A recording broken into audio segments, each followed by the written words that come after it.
Binigyang diin ni Manila Mayor Joseph Estrada na hanggang November 14 na lamang maaaring mag-camping o magkilos protesta ang mga lumad sa lungsod sa paghahanda para sa Apex Summit.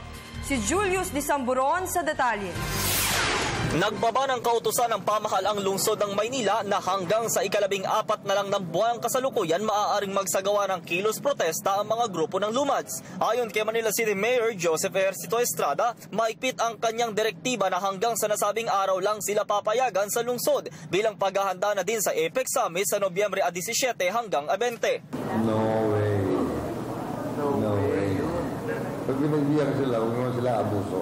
Nagsimula ang pagkakamping at pagkikilos protesta ng mga lumad sa iba't ibang panig ng Maynila matapos ang sunod-sunod ng insidente ng pagpatay sa kanilang mga kasamahan. Nanindigan silang hanggang hindi nakakamta ng hustisya ay hindi sila.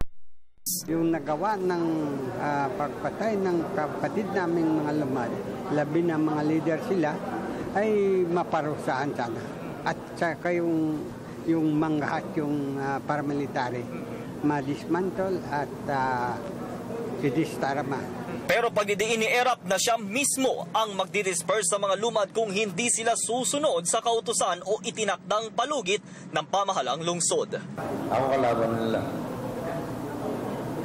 Because our integrity and our will be at stake in their world.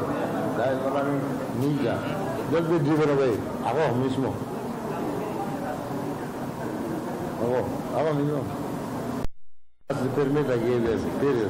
Nauna na ding dumunog sa National Commission for Culture and the Arts ang mga lumad. Bukod dito ay tinututukan na din ito ng National Bureau of Investigation. Immediately after he assumed his position as our new secretary, that was one of the instructions that he gave us to prioritize the investigation involving the lumads, including also those pending cases na hindi pa natapos. Samantala, inatasan din ng punong lungsod ang Manila Police District na makipagtulungan para magbigay seguridad sa mga delegado ng APEC.